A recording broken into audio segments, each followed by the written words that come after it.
Зохиолыг бижиж найруулсан Тэ Амгалан.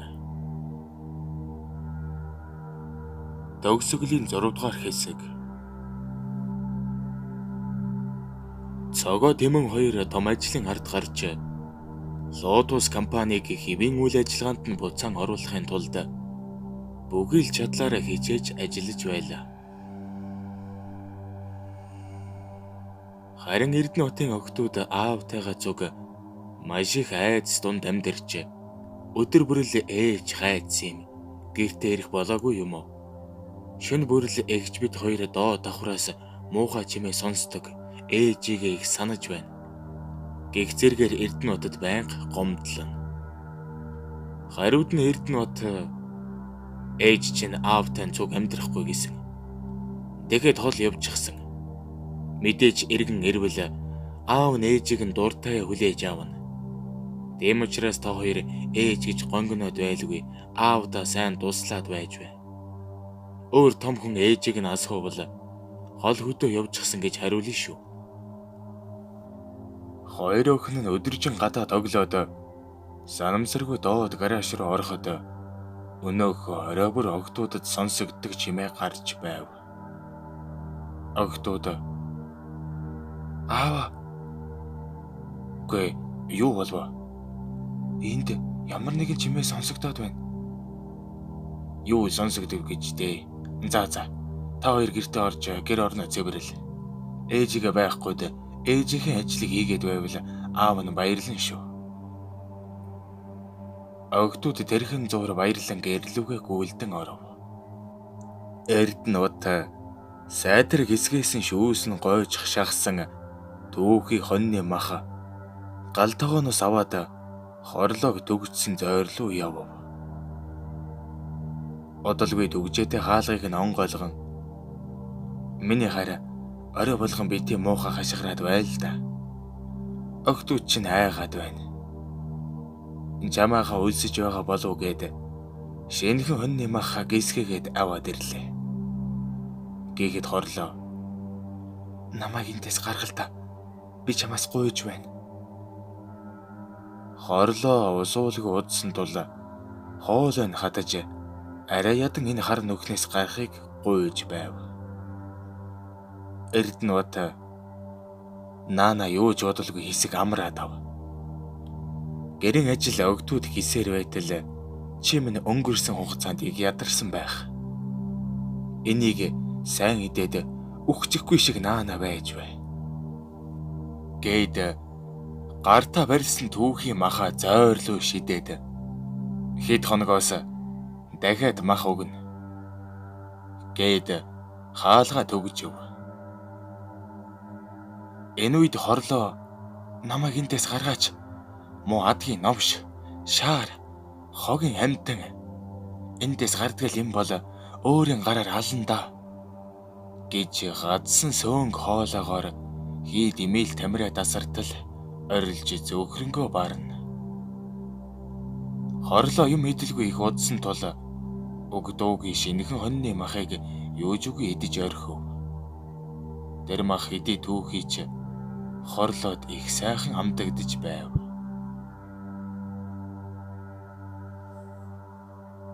Цогоо ямар тайч бодож байсан зөвүүлдэ хүрэн одоо л ариунаг авчрах нь зөв болов уу гэж бодон дүүн лүү явахаар сэтгэл шулуутав. Удалгүй эмнэлэг дээр ожин та намайг санаж байна уу? Ариунаг эргэж ирсэн залуу байна. Одоо л гинэт санаад ирв үү? Энд ирсэн өвчтөнгүүдийг эхэндээ хар гэрн эргэж тойрж байгаад нээх удалгүй алга болцгоодог. Чамайг бас л бусдын адил ирэхгүй гэж бодлоо. Гэгэд цогоо юу?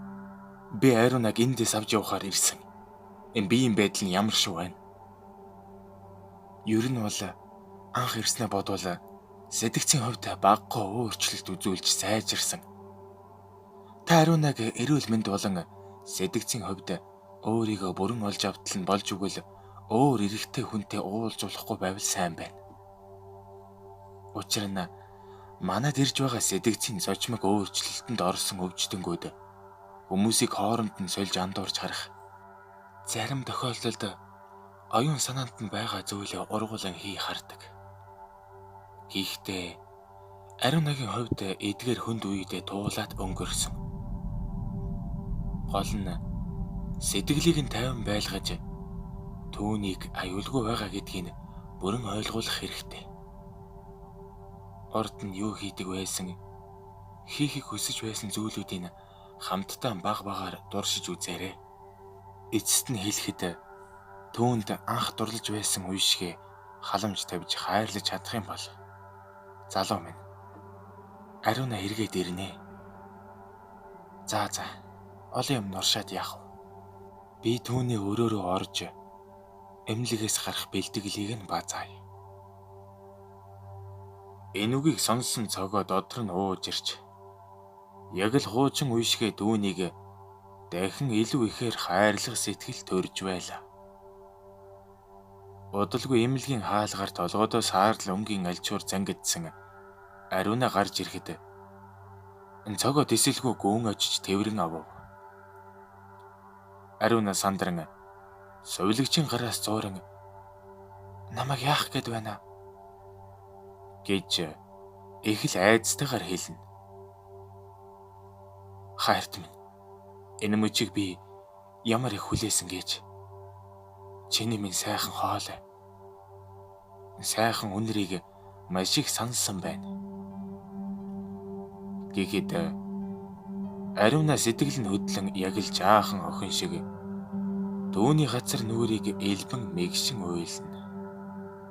Сувилагч, за Ариуна минь, ингээд дурлал залуутайгаа гэртээ хайрах нь байна гэж зөөлхөн энэмсэглэн түүнийг үдэж өгөв. Зам зуур явахдаа Ариуна цогогийн цээжийг дугтай гихчин дэрлээд яг л дөнгөж дүрсэн нэрэ хүүхэд шиг бүх гихчин нам унтана. Цогоо Ариунаг урдны хар бараан дурсамжийг эргэн сануулахгүй тулд байраа сольж өөр тийшээ нүүсэн бөгөөд дүүнд зориулж хуучны зургнуудаа угаалган хан дээрээ догтоосон байлаа. Яаралгүй явсаар сая нэг гэртээ ирцгээв. Ханан дээр Нямбай гихчин үлгсэн зураг гэртээ давтаа морил гэж бичсэн үгээс Ариунад додон санагдавч багзраг айдас түүнд байсаар байлаа. Шинэ байртайгаа танилцсан хөөхд шиг догтлон явхад цаад өрөөнд нь хэнийг нь сууж байв. Ариуна дөхөн очтол Эрдэнэт төөнлөг эргэж хараад хаа хүртэл зогдох гэв мөөлөгч минь намайг дагаад яв гээд үснээс нь зулгаан өөдрөө чирв. Зогоо угаалгын өрөөнөөс умхумгүй гарч ирэн чи минь юу болов? Эрдэнэт намайг авч явах гээд байна гээд өөрийнхөө үснээс зулгаан өөдөнд сууж байв. Зогоод эмчин хэлсэн үг санаанд орж хий юм харж байгаа нь энэ юм байна гээд урд нь тайвшруулах хэрэгтэй гээд дүүнийг дэврэн хажуудаа суулгав. Энд чи бид хоёроос өөр хүн байхгүй. Чамайг минь одоо хинч гэмтэж чадахгүй. Хайрын чамаагаа хаашааж орхиж явахгүй. Одоо тайван унтаж амар.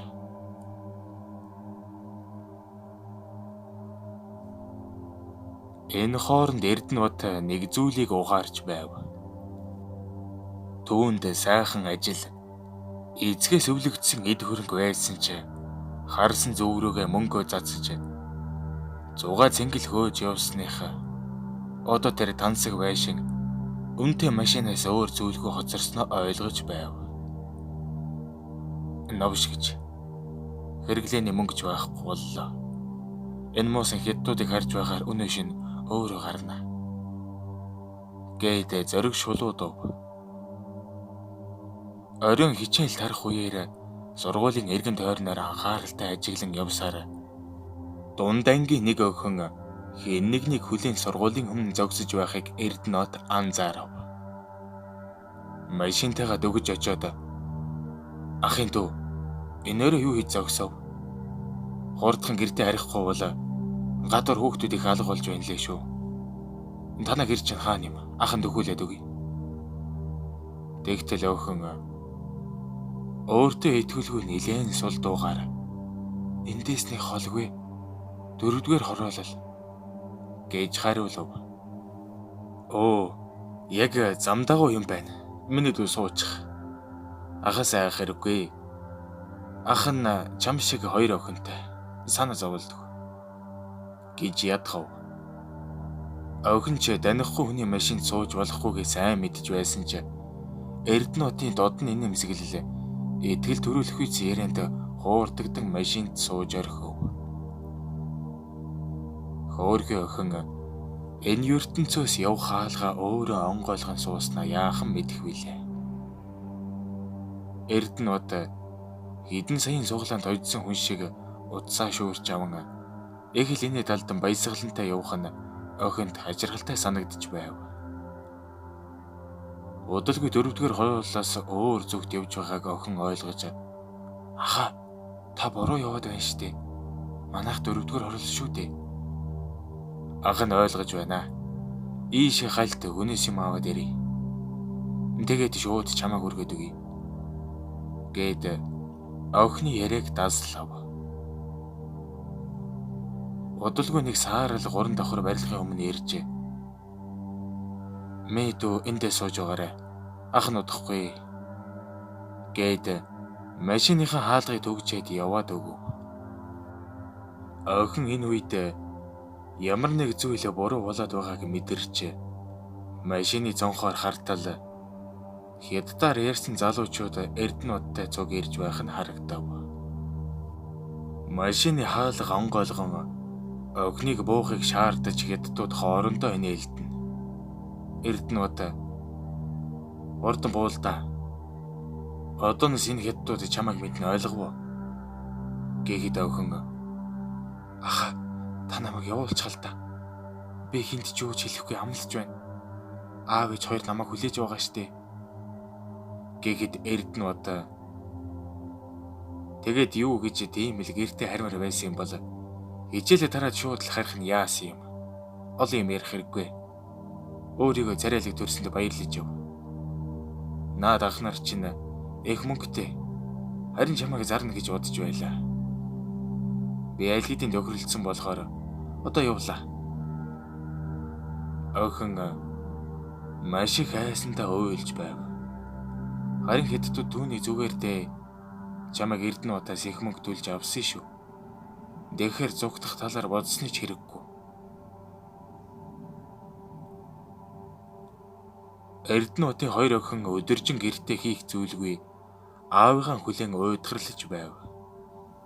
Доо давхраас өнөөгчмээ дахин сонсогдож огтуд айцгааж "Ихчээ, хойлоо доошоо явж үзье л та." Гэхэд "Аав чи бид хоёрыг дахиж тийшээ очиж болохгүй гэсэн штэ. Аав одоо байхгүй юм чинь очиж шалгаад үзье л та ихчээ." 2 охин ч санаа нэгдэн доош буугаад зойрны өмнө ирэв. Ямар нэгэн амьд зүйл байгаа юм шиг мэдрэмж төрөн дотор нь яг юу байгааг мэдхээр охтууд хаалгыг онгойлгох гэж оролдож эхлэв. Нилээд том цоожоор зойжилсан тул охтууд юмар хөшөөд зөгөөд ч дийлэхгүй байв. Бүрэн заяа "Аав багаж хатгалдаг өрөөндөө өрөөний дөлхөөр нүдийг хатгалдаг шүү дээ. Би явж үзчихэд ирье. Миний дүүндээ хүлээгээд байж бай." Удалгүй бүрэн заяа хэлгээтэй олон дөлхөөр барин "Энэ дунд л байх ёстой. Нэгээр нь дөлхөөрдөд үзье." 5 минут хэрэтээ үзсний эцэстээ арайхийн дөлхөөрөө таарч, арайхийн дөлхөөр таарч онгойлгов. Доошо өнгийн харвал гэрэл гих зүйлгүй хурц өмхийн үнээр хамар сэнгнүүлнэ. Сайтар харвал хэн нэгэн хөдлөн "Туслаарай. Миний охтууд ээжийг эндээс гаргаарай." Охтууд "Ээж байна." Хажууд байсан шатыг арайхийн доош унжуулаад хамаг хувцс нь элэгдэж зоорсон 2 хазар нь Юужгүй торж хонхойсон ээж нь гарч ирэв. Бид хоёр таныг маш их сансан. Та яагаад тийшээ орчихсон юм бэ? Аав таныг бид нартай амьдрахгүй гэсэн гээд хол явчихсан гэсэн. Гэхэд хорлоо. Аав нь хаашаа явсан? Хизээ ирнэ гэсэн. Өчигдөр орой гараад явсан. Одоо болтол ирээгүй байна. Энэ үед аль хэдийн Эрдэнэбат орж ирэн би та хоёрыг ийшээ бидхий зүгэл гэж хэлсэн бидтэй. Хордон холд. Огтуд аава битгийлтэй ээжийг дахиж битгий ийшээ хийлтэй. Бид хоёр таны үгнээс зөрөхгүй дандаа үгэн чинь орж байх болно аава. Тэгэхэд Эрдэнэбат за яах вэ? Ээж чинь юмыг ялгаж салгаж ойлгохтойгоо болсон байх. Дахиж ийм явдал гаргахгүй гэж бодож байна. Гэх үед бүрэн заяа аавынхаа хийсэн бүх зүйлд итгэж чадалгүй мөн аавыгаа үзен ядч харахыг ч хүсэхгүй байв. Ингээд бүрэн заяа уурлаж хаашаа ч юм гэнтэлгүйгээд явчихав. Хөөе, бүрэн заяа хаачих нь чи? Буцаад ир. Хөөе. Эрдэнэбат чамаас болоод охин чинь зугтаачихлаа. Мөрөөрөө наад хар нөхөнтэй өгсөн чинь дээр байсан юм. Хувь заяа ээжийг аваад додогшоор. Аав нэгжийнх нь араас явлаа. Доглоомын талбай хөрш айлуудаас асуусан боловч ойр хавьд нь огдолдсонгүй. Арга ядан Загдаагийн постн дээр очин зүс царайг нь тайлбарлаад асуудал огт гараагүй гэж хариулав. Харин хувь заяа ээж тэгэ үлдэж элдв зүйлийг шалгаан аав таныг яагаад тэр орой зодсон юм бэ? Игч бид хоёр их айсан. Та надтай яагаад юм ярихгүй огт дуугарахгүй байгаа юм бэ? Аав таныг битгий дуугар гэсэн юм уу? Одоо би аав дургүй болчихсон. Энэ үед Эрдэнэбатын эрхэм нандин бүхэн өөрөөс нь голдож байлаа. Хорлоо харанхуйд удаан байсан. Дээрээс нь аратан шиг махаар хоолож байсан боловч тэр огт дуугарахгүй гүлэрн суун. Хувь заяа надтай юм ярихгүй бол аав ихч хоёрыг эртэл би дээш гарлаа шүү. Гэхэд хорлоо ээж нь их өлсөж байна. Аав нь ойрт ээжт нь хоол өгсөнгүй. Гээд хорлоо шууд босоод хөргөгч рүү явна. Махны хэсгийг онголгож зогсдол. Ээжээ та чинь түүхийн мах идэх гээд байгаа мó? Би гэс танд надад зааж өгсөн гоймонтой шүлэг хийгээд өгье. Та сууж бай. Аав өдөр бүр ажилтаа гээд бид хоёр таныг байхад өөрсдөө хоол иж иддэг. Тийм болохоор охин нь сайн хоол хийж сурсан гэсэн үг. Гээд нүүрэндээ хэн эмзэглэл додруулан ярина. Хорлоо саргарын хугацаанд зөвхөн түүхийн мах идсэн учраас шүлтэй хоол хоолоогоор нь давахгүй байв. Хорлоо надад мах өгөлтөө гэж орилж эхлэх зуур хувь заяа айж гайхах зэрэгцэж та нэг сонирн байна да гээд дээшээ өрөө рүүгээ зугдах гэж оролдоход хорлоо хувь заяаг бариад авав. Энэ үед Эрдэнэбат юун гэртээ арих мантай.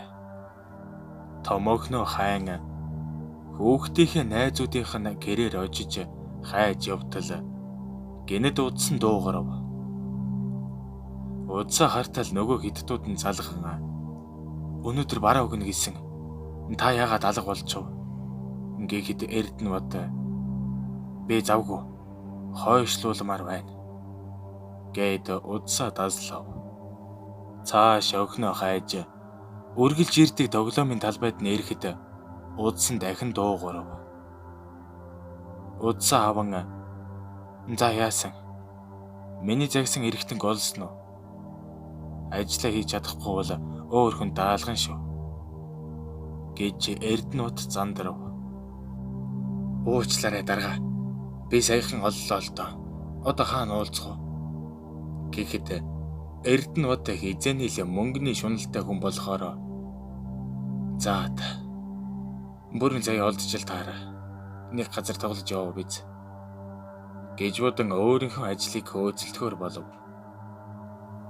Та яас их удаа. Ямар тач ороод гарын үсэг зург хөргөө авчих бүгдийг нь бэлэн болгоод савлсан байгаа. Одоо жолоож ирчүүл хогийг нь холхон хайчихна. Эрдэнэт за эндэгүүл урагш нь хил давуулахад л боллоо. Гэхдээ би нэг ороод хараадах юм. Зөгцсөний нүүрэн дээр гудсан даавг сөхөн хартал Эрдэнэтийн нүд харанхуйлж хамаг биеийн салгалан жижирж зангидсан гараараа толгоогоо шааж өвдөг сөхрөн уйлж эхлэв. Бүрэн заяагийн хамаг идэрхтнийг нь гаргаж аваад нэгднийгэнгүй савлаад давжихсан зөөхөн онгорхой хоосон ясал харагдаж байв.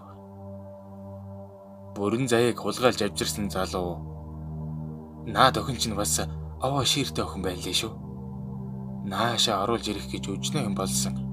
Ямар сайнтай л аава гэж орилоод гар юучгүй майж хазаад дургу хүргэсэн. Гэр бүлтэйгээ муудалсан юм шиг байна лээ. Айгу бол аав нь арчаагүй аригч. Нэг бол хүчирхийлэгч байсан биз. Дэм болоод л гэрээсээ зугтаж явуулсан байх. Чи юм уу нохон гөлөг. Миний бяцхан охиныг алжчихсан байна. Юу? Таач нь юу яриад байна? Юу бяцхан охин? Эрдэнэт цаана байсан мэс заслын худаг аван өнөөх залуугийн баруун талын өд рүү зоож хов.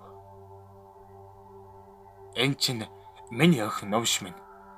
Дөнгөж 12хан настай. Гэтэл жамшиг новшин гар дүгчихлээ. Үргэлжлүүлэн гартаа барьсан хутгаараа зогсолтгүй зээж нь дундуурн дүрж яг л малын сэг шиг ясыг нь гартал нь сийжж дуусаад охиныхоо амьгүй болсон зөгцийг аван гарав. Замдаа таарлцсан болгоныг дайрах шахам явсаар эрүүл ухаанаа алдсан Эрдэнэт гэртээ саяны гэрв. Чим новш хаана байна? Чамаас олж өгнө алдчихлаа. Чамайг үхэл рүү чинь тонилгоод өгье. Гараа дээр. Хорлог хайн галтгоор ортолоо. Хорлоо Эрдэнэтийг орж ирснийг үл анзааран зөвхөн махны амтанд дулааран охиныгоо юу ч үгүй идэж байв. Энэ бүгдийг харсан Эрдэнэт хорлоог цааш өшөглөж унгаагаад үгүй муу аратан чи яаж байна? Хорлоо чангацаг инээгээд амандаа зажилж байсан махаа нулимаад аратан гисэн үү? Жинхэнэ аратан бол чи. Чи миний хоолыг өгүүлгүй удсан. Би их үлссэн. Ойлгож байна уу? Дургу цохгүй бол чийжгсэн амсаад үз. Их зөөлхөн. Бас амттай. Гэхэд Эрдэнэт хорлоог галзуурсныг сая л мэдэв. Хоёр охиноо алдсан Эрдэнэт одоо ч юм уу надад хэрэггүй. Гээд хорлоогийн цээжин тус газар хэдэн удаа хутгалаад өөрийн ухаангүй болсон байв. Эрдэнэтийн толгойд хөвгшин аавынхын захиас сая л толгойд огшин бодогдов. ертөнцийн жамаар эргээд түүний толгой дээр энэ бүх нүгэл нь үүлийн өр болж ирж байгааг дэндүү хориотож ухаарсан нь энэ байлаа. Нэгэнт гарах гарцгүй болсон Эрдэнэт хэн миний амьдралыг самрав гэж эцсээ хүртэл өөрт буруу өгөхгүй хэн нэгнээс алдаа хайж суух зуур цогоо гинэт санаанд нь орж тэр могойлох чанал миний амьдралыг сөөрүүллээ гээд машиныхаа дөлхүүрийг хамхан аван цогоогийн гэрийн зүг хурдлав. гэрийн гадаа нэрээд зогоо руу удас зохив. "Байна уу? Зогоо чи гараад ир" гэж их л яарсан хөнгө аястай хэлээд удсаа салгав.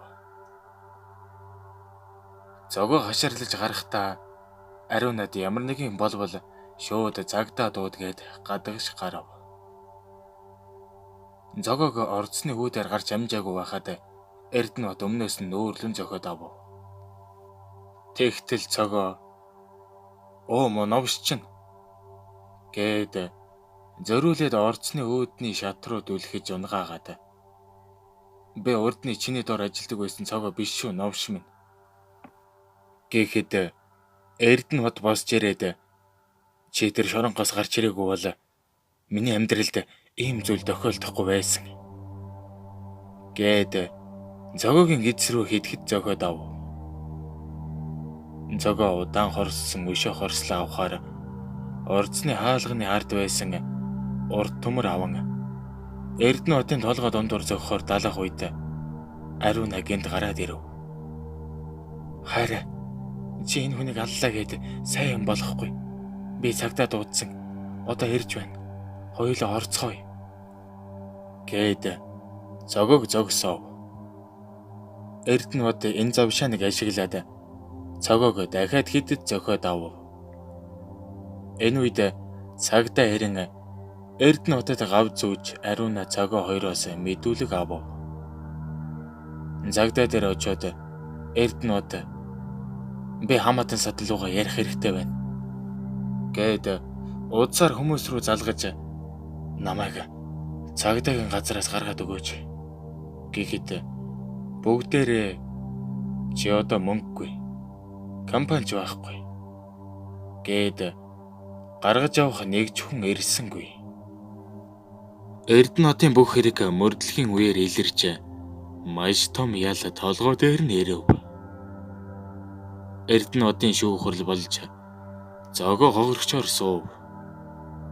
Эрдэнэбатад хүний 8, эдэрхтэн зарсан, эхнэр хүүхдээ алсан, хүн зодож танхаарсан гэх хэрэгүүдээр бүх насаараа хорих ял сонсож шорон руу ажигдав. Түүнгээ төмөр хаалганы хихтнах дуу хүүтэн шорон хүлээж байв. Харин энэ явдлаас хойш ариунагийн эрүүл мэнд сайжирч удалгүй бие давхар болсон юм да. Үйлийн үрийг өгж биш эдэлж дуустдаг жамтай. Ирээд буцахын цагт хүн хүнээр байх шиг сайхан зүйл гэж үгүй. Төгсөв. Зохиолыг бичиж найруулсан Т. Амгалан.